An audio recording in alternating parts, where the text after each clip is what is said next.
The corridors are bare, ballrooms filled with empty chairs. This may seem strange, but good to know that some things never change.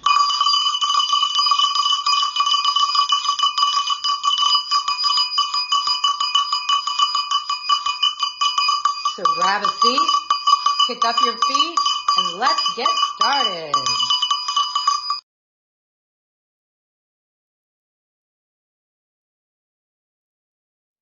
Good morning, everyone, and welcome to the 56th Annual Spring Meeting of the American Neurotology Society at COSM. It's a chilly, rainy day here in Charlottesville, Virginia, a perfect day to sit back, relax, and enjoy and listen to some of the best clinical, educational, and research initiatives in our specialty. I'm Brad Kesser, and it's been my honor and privilege to serve as president of the ANS in this past challenging year. As I commented in our spring newsletter, the Society has shown tremendous grit and resilience over the past year. And as our administrator, Kristen Bourignon, says, we're making lemonade out of lemons.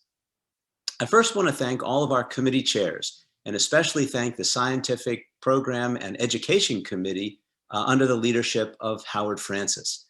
I'm excited for today's meeting, and I want to give a special thanks to our panel moderators, Rob O'Reilly, Sarah Mowry, and Justin Golub, as well as our session moderators, Tom Rowland, Jennifer Ma, Ravi Sami, Esther Vivas, Rona Herzano, Meredith Adams, Jeffrey Sharon, Brian Nicholas, and Emily Stucken. And of course, we could not put this show together without our administrators, Kristen Bourignon, Ashley Eikenberry, and a special thanks to Denise Good at the American College of Surgeons. This year's meeting theme is Neurotology Across the Lifespan, with panels on challenging pediatric neurotology patients, adult neurotology during the pandemic, and a not to miss panel at the end of the show on hearing loss and dementia, separating fact from fiction. While I'm sorry we can't be all together in person, the virtual format does have its advantages. So grab a cup of coffee in your favorite mug, settle back in your most comfy chair, and enjoy what I hope will be a meeting just as entertaining as it is educational. Thanks for joining us, and welcome to the 56th Annual ANS meeting. And so I'd first like to announce the ANS poster winners. A big thanks first to the poster judges, Laura Brainerd, Selena Briggs, Mark Eisen, and Brandon Isaacson. We received 70 posters this year with some truly outstanding science, and I would encourage you to view the posters at your leisure.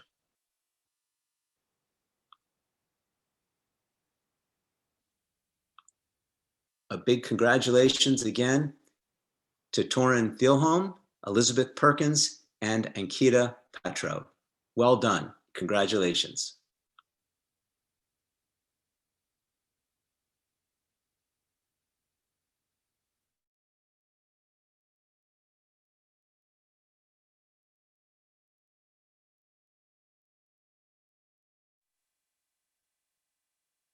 At this time, I'd like to present 4 citations to the people and mentors that have contributed greatly, not only to my own career, but also to the careers of scores of otolaryngology residents, fellows, and clinicians. Dr. Paul Lambert. Paul, you took a fledgling otolaryngology resident at UVA and made a budding neurotologist out of him. I always appreciated your precise operative instruction and easygoing way with patients in the clinic, and of course, your sense of humor. The Monday after I was inducted into the Triological Society, there was an email from you in my inbox stating, now that you have been inducted into the Triological Society, it's time to submit your application to the American Otological Society. And so your presidential citation reads, to Dr. Paul Lambert, for your effective mentorship and sponsorship, for being a patient and committed educator, skilled and meticulous surgeon, and inspiring leader. Paul, congratulations. Brad, thank you so much for your kind words. It's indeed an honor to be recognized in this way, and particularly to have this citation come from you. We do go back many years, I think almost 3 decades now, and I've been so impressed with all that you have accomplished, and particularly what you've done for otology and neurotology through your leadership. If this were not a virtual platform, I would give you the warm embrace of fellowship, but unfortunately I cannot. So please accept my most sincere gratitude, Brad. Thank you. It's my pleasure, and I'll look forward to that when we meet in person, hopefully in the fall. Great. To Thanks. Dr. George Hashisaki. George, we've been partners for over 15 years at UVA, and I always know I have in you a thoughtful and perceptive sounding board to help with challenging cases. Paul Levine once called you the smartest person in the department, and he was right. Your disciplined approach to patient care and surgical instruction inspires me to be a better doctor and a better surgeon educator.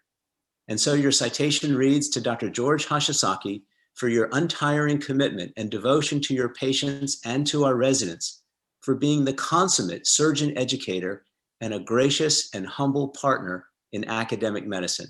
George, thank you and congratulations. Thank you, Brad. That's wonderful. I get to thank you because I'm so lucky I get to practice with you. Thank you very much. I look forward to another 15 or 20 years together. Awesome. Ms. Jahrsdoerfer, I'm giving a presidential citation to Dr. J posthumously, of course. And you probably remember at Dr. J's funeral, I said, give a man a fish and you have given him a meal, but teach him to fish and you have fed him for a lifetime. Dr. J taught me how to fish. He sat with me and showed me the finer points of atresia surgery. I am forever grateful to this true gentleman and physician. And so Dr. J's citation reads to Dr. Robert Jahrsdoerfer posthumously for his devoted mentorship and pioneering work in advancing our understanding of congenital ear disease and its surgical management. Thank you, Ms. J.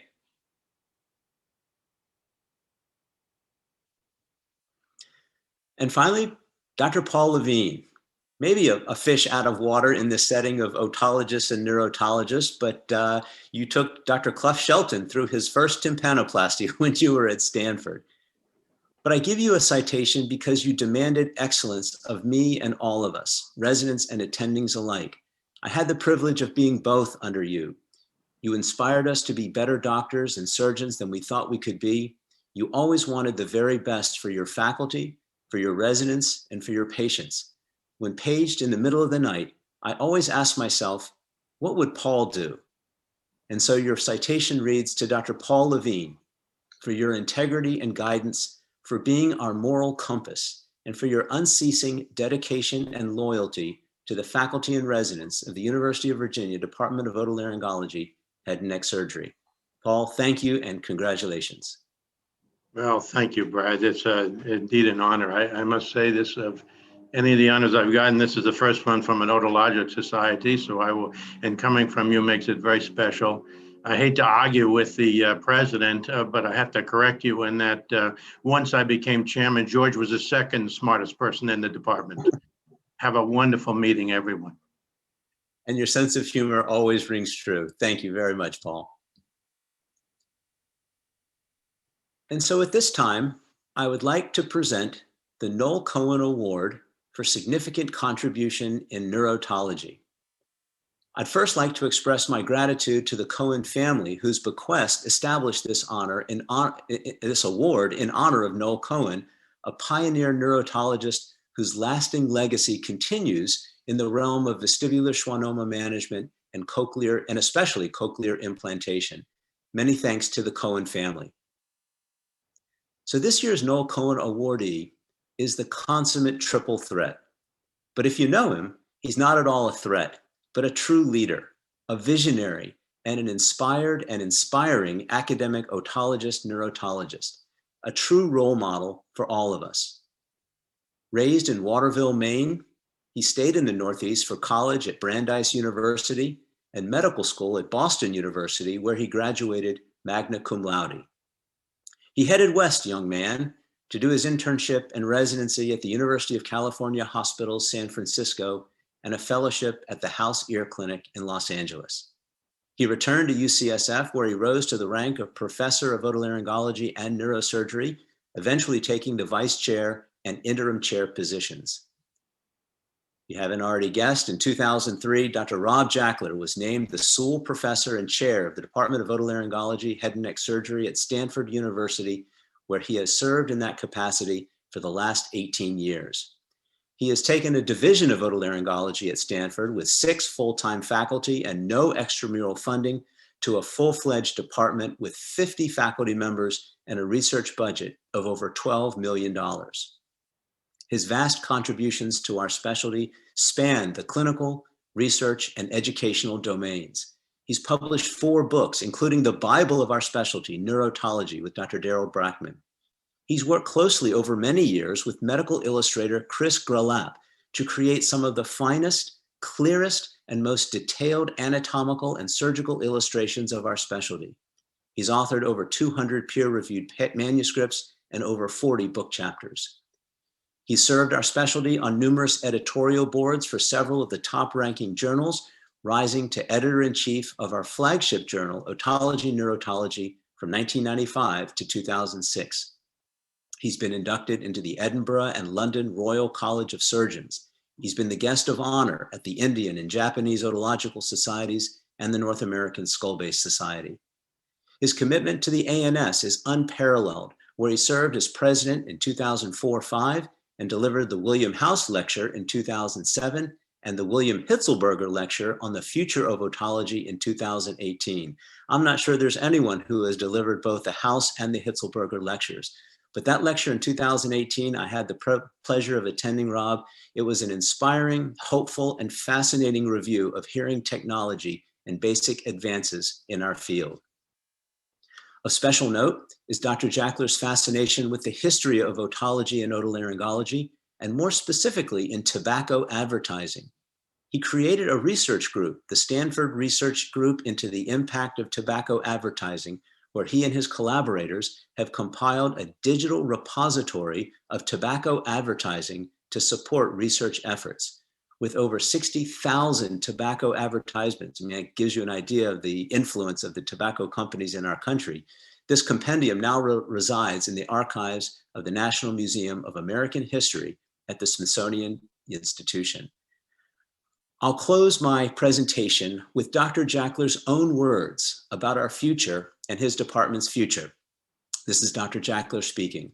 It has indeed been an honor and a privilege to lead Stanford Otolaryngology over the past 18 years. I am immensely proud of the remarkable accomplishments achieved by our talented and dedicated faculty, trainees, and staff, as together we transitioned a small division into one of the world's most preeminent otolaryngology departments. As I pass the leadership baton to Tina Stankovic next June, I have every confidence that our future is brighter than ever and look forward to our next phase of programmatic development, which will, no doubt, take us to even higher levels of excellence and impact.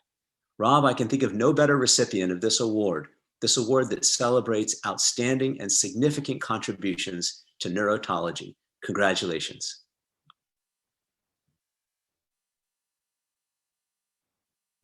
Unmute will be entered into the Oxford English Dictionary as the most prevalent new word of 2021, no doubt. So thank you, Brad. Those are very kind and generous words, certainly. But it's a true honor to receive an award given in honor of Noel Cohen. Noel was one of my true heroes in the field. You know, he was not only a master clinician, but a great champion of cochlear implants, a superb academic leader for NYU. He exuded both wisdom and humility in mix and was eminently personable, just a delight to be with. He was clearly one of my role models and role model for many others.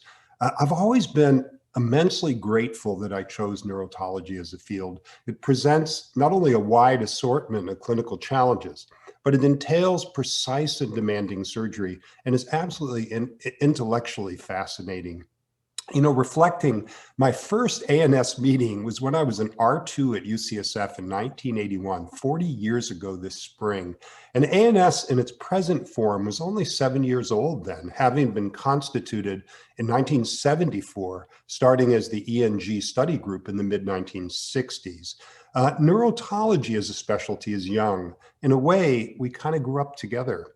To give an illustration, as a resident, we still use plain films of the mastoid, and if we needed fine detail, polytomography. CT and MRI were just emerging, hardly used for ear problems at all, and nothing like the quality that we've come to use today. When I was a fellow, operative neurotology already had the classical approaches to the IAC and CP angle, but skull-based surgery was new, and it evolved a great deal over my career. From my perspective, the future of neurotology has never been brighter. My generation stood on the shoulders of those who invented effective ways of overcoming conductive hearing loss.